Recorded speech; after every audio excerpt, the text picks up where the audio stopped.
Welcome to Care in Action, the podcast by Care Austria, with Andrea Barschdorf-Hager. Welcome to the Care in Action podcast. I'm Andrea Barschdorf-Hager, your host, and today I'm joined by a very special guest, Elisabeth von Trapp. A very warm welcome to Care Austria. Elisabeth. Thank you very much for including me and for letting me celebrate with you this 80th anniversary of CARE. It's a special honor for us, and I will very, very briefly introduce you. So Elisabeth von Trapp is a member of the very famous Trapp family, whose story inspired the very famous musical, The Sound of Music. I'm sure many of our listeners have seen it and know what I'm talking about. In our podcast, in our conversation, we'll talk about her family's legacy, what it means today, and the values that continue to guide her. Elisabeth herself is a well-known musician and singer.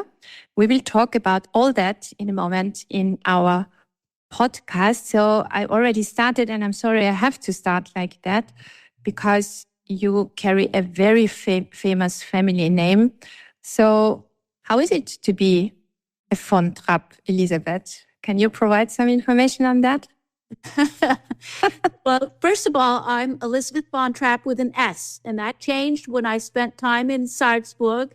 And my teacher said it isn't with a Z as it should be spelled in American or British. It's with an S. I am the middle daughter of Werner von Trapp, depicted in The Sound of Music as Kurt. So people who know the family and know about the family through The Sound of Music pretty much get to know the character names. But my father's real name was Werner, or Werner von Trapp. And my mother's name was Erika Klambauer, and she married my father in 1948. And here I am. I have 4 brothers and a sister, and we grew up totally surrounded by this magical experience of being with that family. And you have opened up for me a door of memory and experience. You are helping me journey into my life to understand it better. And to me, this is who we are as a global community. We come from very unique people that have given and really shown us how to live properly. My father, sitting out in the field, Werner, rebuilt his life back in the late 50s. They disbanded as a singing and touring family. Many people don't even know this that have seen The Sound of Music. Most people don't even understand that after they left and crossed over into their, there's a train station behind their house in Salzburg, in Aigen, by Salzburg, where they lived. They just boarded a train. They didn't go over the Untersberg, which is how they show it so dramatically. But my father said the moment they stepped out of their home and stepped onto that train, a whole different life took over. And a life of faith in God, commitment to one another, and to rebuilding and figuring out how to make this work. And there were 7 children, or young adults, and 2 daughters by Maria and Georg, with another on the way. So there were, in the end, 10 children, and the 2 adults, a lot of people to care for. May I ask you, what was the age of your father when he had to leave Salzburg and when he stepped onto this famous train? Yes, he was in his early 20s. Okay. So he was a young adult. And yes. They were already the Kammerchor.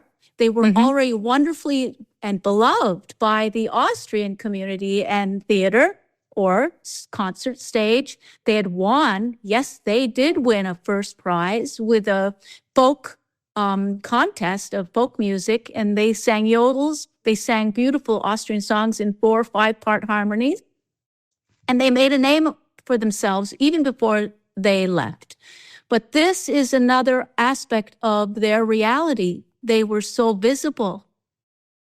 They could be targeted. And everything I tell you today about my life, somebody's going to listen to it and they're going to maybe even cry because they are in the very same situation and need to make a big decision in their life. Mm-hmm. This story should be heard by many people, I think. And it could have happened also today. I agree with you. And it's happening now as we are speaking, because we know what is going on in the Middle East, not only in Sudan, in so many places where CARE has been working. And this interview also takes place at the occasion, and you mentioned it already, of 80 years of CARE. And our history as a humanitarian organization is directly connected to what happened 80 years ago in Europe and the US. It was the founding hour of our global organization. Let's go back to the Trapp story, because The Sound of Music is rather idealizing the whole thing, and it's a bit, I'm not a native speaker, but I would say it's a bit sugar-coated. And when I was a child, it was not so known in Austria. So it is only recently, I would say recently is maybe not the right word, but in the last 10, 20 years that Austrians developed a sort of not only interest, but that Austrians got to know the sound of music, because everybody who comes to Austria, and this was already when I was a child, it was the case, knew the sound of music. But my parents, of course, they knew it, but it was not that common like it is before. And I have a guessing why this is the case. What is your take on that? Oh, tell me yours first, and I'll tell you mine, because I know mine I'm very specific about what my perspective, but I would love to hear yours. Yes, I volunteer to go first. I think it is really the darkest part of Austrian history. And the circumstances that made this well-known family a target, that they had to flee the country, is something that many people in Austria of the generation who was born shortly before Second World War or shortly after Second World War, they didn't want to go back there. And this is why it was maybe sort of ignored for many decades. But nowadays, we have younger generations. So I was born in 1967, so long after the Second World War. I had the privilege to grow up in a quite international setting. So I had many friends from abroad. I studied abroad, and everybody knew the sound of music. And my first exposure to the sound of music, believe it or not, was in Brazil when I was 20 years old. My family was in love with Austria and the sound of music, and I saw it first time in Sao Paulo at the age of 20, 40 years ago. And when I look at the schedules of the theaters in Vienna, at the Vienna Volksoper, they started it 5 years ago or something, the production of The Sound of Music. And now in Salzburg, I know that this tour has been existing for longer, and now you will have a museum there. But I think that my explanation might not be totally wrong. What is be explicit about your explanation. Your explanation is right on, and you are very brave to share your insight from your perspective. And this is my dialogue that I have and my life work right now. And I'm in my 70s. I've been a performer for all these years, and I've spent time in Salzburg. And the Landestheater finally in 2011 had the courage to present The Sound of Music, and they've had great success. But this is I spent time on Broadway developing a stage play about my father. Mm-hmm. It's still in progress, okay? But what I learned was this amazing team, Rodgers and Hammerstein, that knew how to weave stories, and they took on really intense issues, domestic violence, interracial relationships through South Pacific, and Carousel was domestic violence.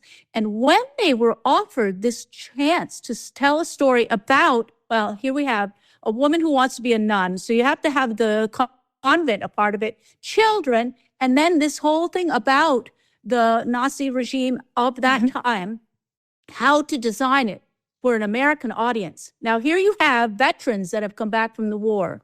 Yeah. They had to speak to those veterans, if you can imagine, that had endured the war. So I believe they knew how to take a story, and that's part of Broadway. They make it into a mythical setting where you can engage in it. It's fantasy, but reality, but it's done in such a way, and you talk about sugar-coated, it was very sweet, and they almost felt like it was too sweet themselves, and they were worried about the reviews. But here's the point. When somebody gives of their whole being to making their craft, their work, their vision, there's another layer of reality and phenomenon that takes place and takes root. And it took root to the whole Broadway and the industry. In other words, even Hollywood took part. Yeah, when they Julie Andrews was very famous, right? And Mary Martin was the first Maria, and she was the one with her husband who designed and started this project. I believe it's a way of healing. It's healing after a war. I keep telling people, war is war is war. It's just destruction. There's a lot they often say, oh, so many new inventions have been made and technology and all this. But in the end, it's destruction. And I feel like this one story survived to make it to the top so that there's a truth that will never be forgotten of a survival of mankind's resiliency and tenacity and faith. And everybody carries, I believe, everybody carries a pinch of faith. How do you nurture it? Nurture it. Well, my relatives, they stood by each other. And I watched this as a child, where they remade their lives. After they disbanded, they all had to make their new lives once again, but this time alone or with their partners. So I've been influenced by this regeneration of how strong they were. But guess what? Just like CARE, I wanted to open up. We were thinking of what is the statement I want to tell you about you to open up this whole podcast. I usually sing a song. How can I keep from singing?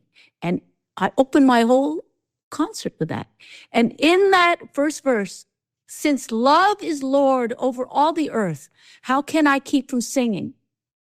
And I've put it in a new context today. Since care has been over all the earth, sharing and caring, how can I keep from singing of the work you've done to teach people how to care again?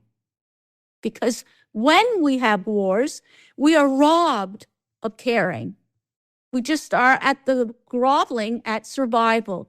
But one of the things that my relatives did, and you see the photographs of them, of that time when they left, well, they are out of harm's way. So people will say, maybe criticize. But the thing is, they strove to bring beauty onto stage, on the stage, to bring beauty to the hearts of people for healing and for renewal and encouragement.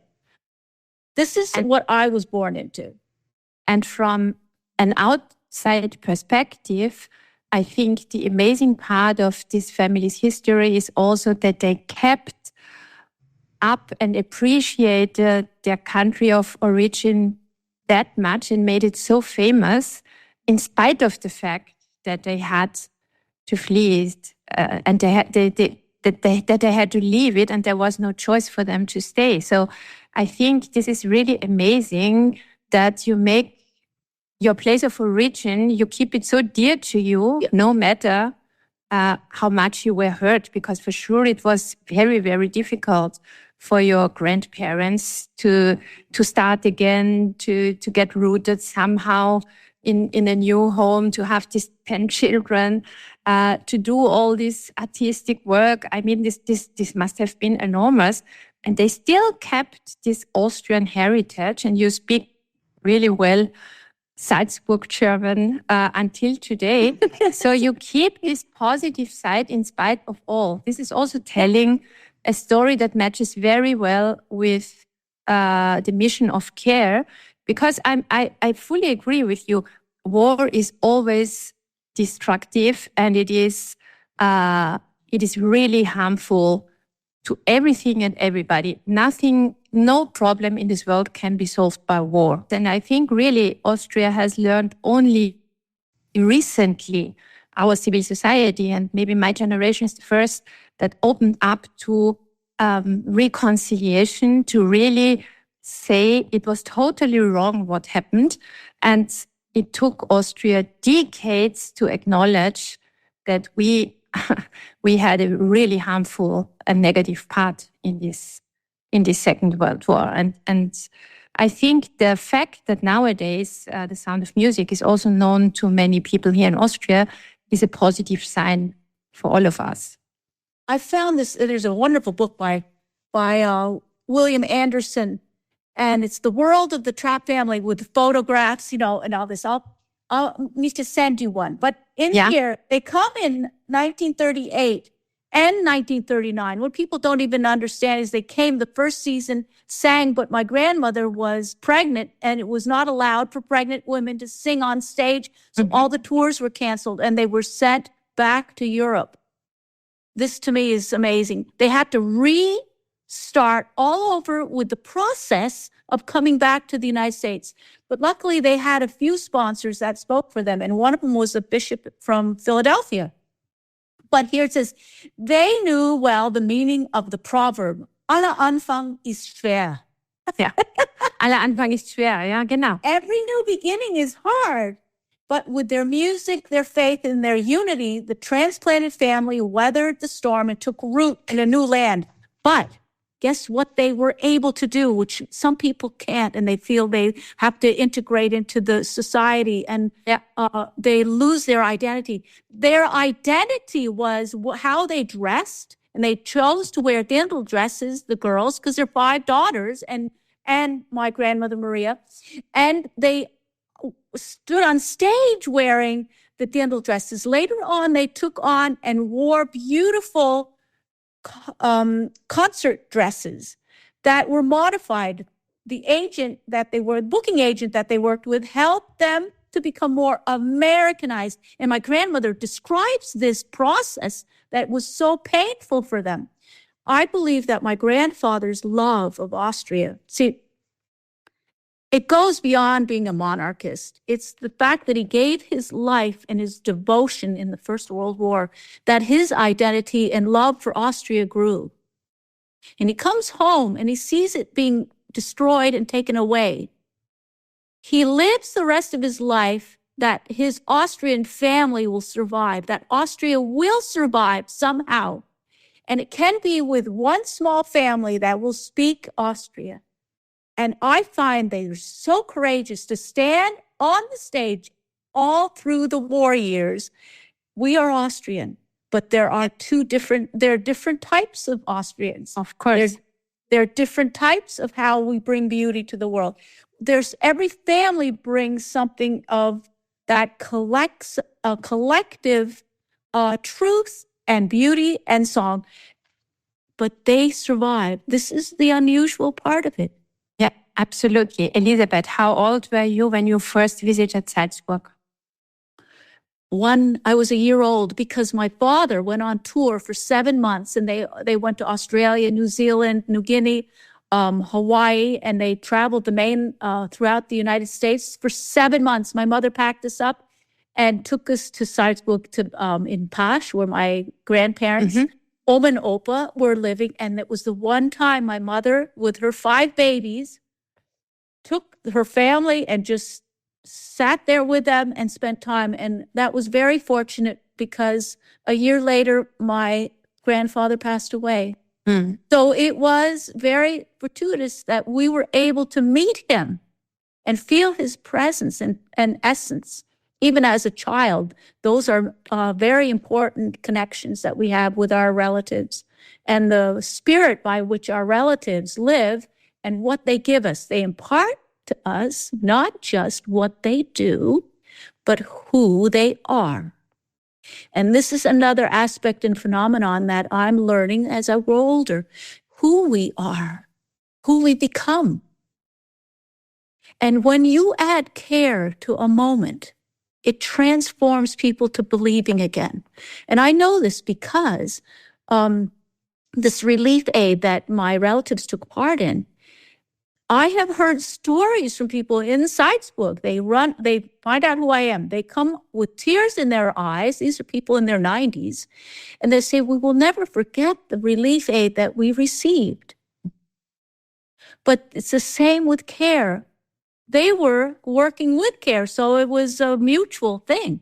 I'm witnessing now the fruit of that time. It still resonates in people to the point where their emotions are so deep because it transformed their moment of need, of scarcity into possibility. That is faith. That's Absolutely. faith right there. And Austria is one of the top receivers of the famous care packages. Literally, every seventh Austrian has received a care package.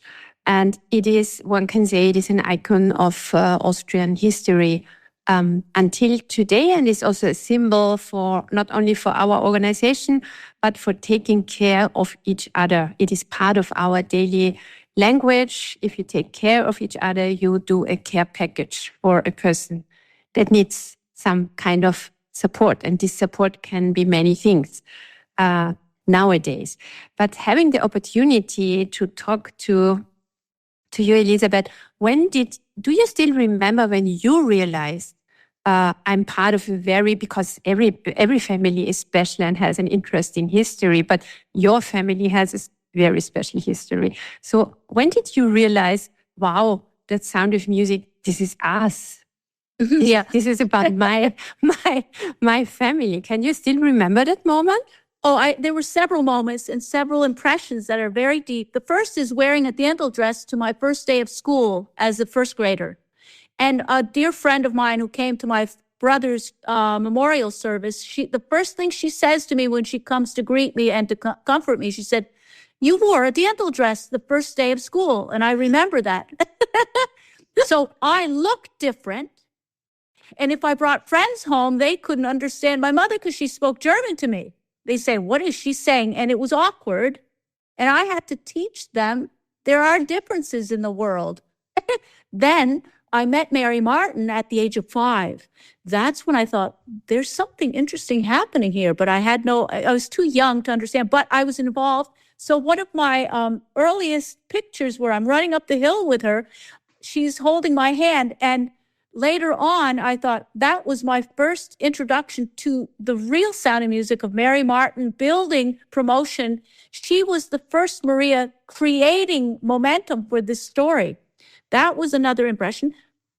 The other impression was seeing the Sound of Music with a traveling company that came to Burlington, Vermont, which is an hour away from home. And sitting there going, oh, that's my father. Lined up. I was only 5 years old. That's my father. And then my grandmother got up to speak at the end of the show. And my little 5-year-old heart was pounding, pounding, pounding. And then she spoke. And she was like a transformed individual. She was so different when we would visit with her in her apartment in her house. Here she was, so eloquent, so added that touch at the end, and people stood up and clapped for 5 minutes. And I thought to myself, what was I worried about for her? That was my first impression of, as a child, well, I shouldn't have been worried for her. But I saw there is something afoot. There's something happening here. This is amazing. And coming from such a famous family where music played the main role, did you have any choice about what career you chose for you, or was it very clear right from the beginning that you will become a singer and musician yourself? Did you consider other jobs as well? Yeah, yes. And my mother made sure. So I went to, I studied at this was a vocational school, Annahof, in Lane in Salzburg. So I learned dirndl dressmaking because my mother loved making dirndl dresses for the neighbors. After the Sound of Music, every mother on in our neighborhood would come to the door, knock on the door, and ask my mother to make their daughter a dirndl dress. So I would help my mother in the kitchen, cooking and cleaning. And I thought, I need to learn how to do this. And I had such an interest in cooking and sewing. And my Tante Hedwig, she taught me how to sew. But I watched my mother. She taught me too. It's just I watched how my mother could put together a dirndl dress in 3 nights. Honestly, I'm deeply impressed. I would never be able to put together a dirndl dress, even not in 3 months, no matter what. This would not be flying. Now, you don't tell me that you yourself, until today, can do a dirndl dress? Yes, I had a business for 15 years, but that was after I studied and got my master's to be a teacher. And in the process of, and I taught music and I taught K through 6. So in other words, I didn't want to be a classroom teacher. I loved developing programs. And I put together all these lesson plans and then taught whatever they were interested in. So I learned in the process. But then our family hotel burned to the ground in 1980. And my uncle commissioned me to make all new dirndl dresses for the wait staff. So if you have 30 women, 15 in the morning, 15 at night, I had to make 60 dirndl dresses for them because they each had 2. So I made a new business for myself. And I stepped out of teaching, although I taught children piano for a while, and that was fun. But then I started singing for groups of people that came to the new Trapp Family Lodge. And I sang at church. I sang at so many weddings and wrote my own music. And I realized I have to fulfill this musical dream that it's just in me. I studied music as well. Yeah. And then in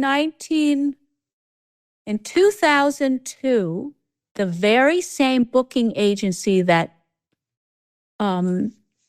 were the ones that took care of my relatives, it was CAMI, Columbia Artist Management. A new person bought out. They sold out that part of the company. And I was invited to perform. And I had about 100 concerts for 3 years. And it started a whole different career for me. So you fulfilled somehow the legacy of the Trapp family in your own interpretation, right? Yes, and the difference is that I'm a soloist, but I had a wonderful cellist. If you Spotify my music, just look up Elisabeth von Trapp, just Spotify it. I have 6 albums out. 4 of them are on Spotify, but it shows the beauty of this new experience of being together with musicians to create, and I say it's sculpting in tone, sonic sculptures of beauty that are lasting and that speak of this impression I got from my relatives when they sang. And it's a way of giving back. Every time I sing, I'm honoring my father. I'm honoring my relatives. Every time I learn a new song, I understand what it is to start over again. I'm now giving walking tours in Salzburg because I want people who have enthusiasm about the Sound of Music. I want them to go further into their experience, to find that one story can enliven your own story. And we each have our own story to sculpt and create.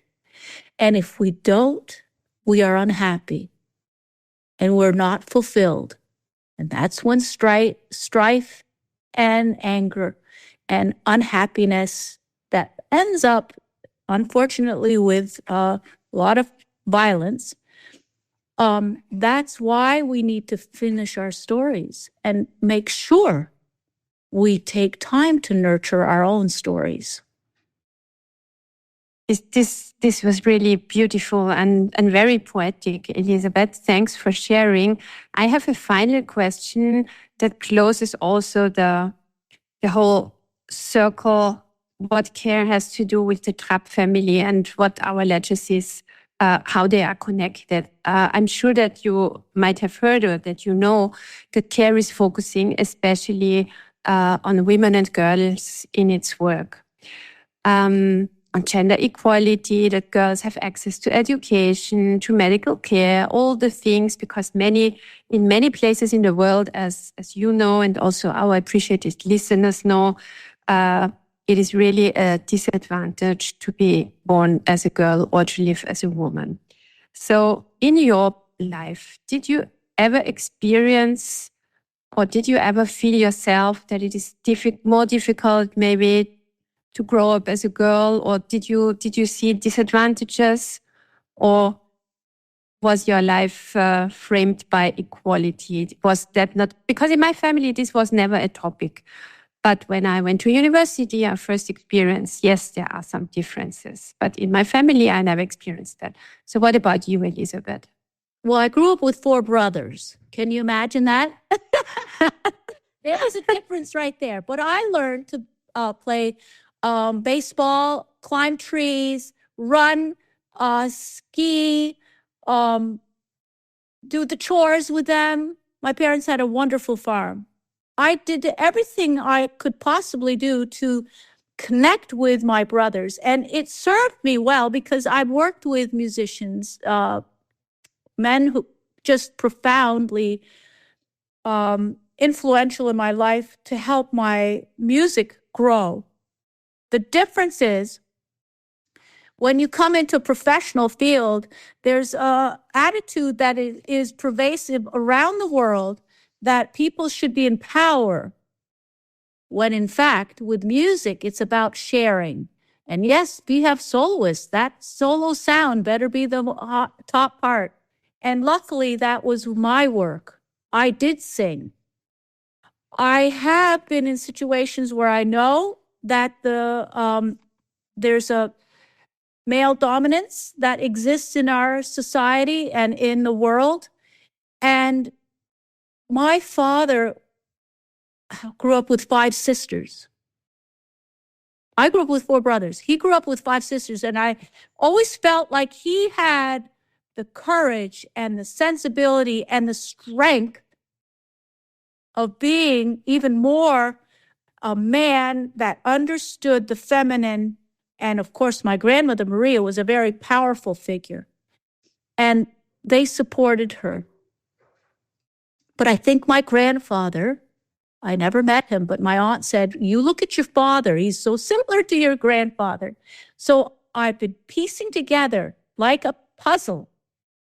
How can I give voice to the fact that I am a woman?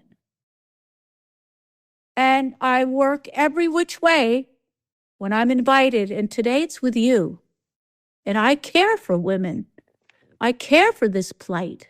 And I give voice and I join your voice because it's time that we are allowed to offer the care that is in our hearts naturally. And we have a sensibility of unifying families or to make friendships or to be creative on a level that it just balances. There's a balance, and nature shows this. And we have to just speak a little bit louder. And I'm just now putting together a song. It's called The Question of Love. And I don't know if we have time for the lyrics. Please go ahead, Elisabeth. Just so I speak these lyrics, and Sandy McCall wrote them, beautiful friend. But I speak this for your vision as you reach out caringly and sharing your faith for women globally. In the narrows of the night, you hear the question of love. When hope is stricken from your sight. You hear the question of love, beaten down with no reserve, wanting courage, wanting nerve. Keep your integrity preserved. You hear the question of love. Losing everything you had, you hear the question of love. In your coat, no longer clad, you hear the question of love. When the voice you had is gone, then in new sentences, new songs, you can rise up and carry on. It's just a question of love. And in the alleys of the damned echoes the question of love. Will you turn or will you stand to face that question of love? In the ruins on the shoals, gathered round the open coals, there is a monarchy of souls seeking the answer to love. And in the parting of this place will be the question of love. You were born to live in grace within the question of love.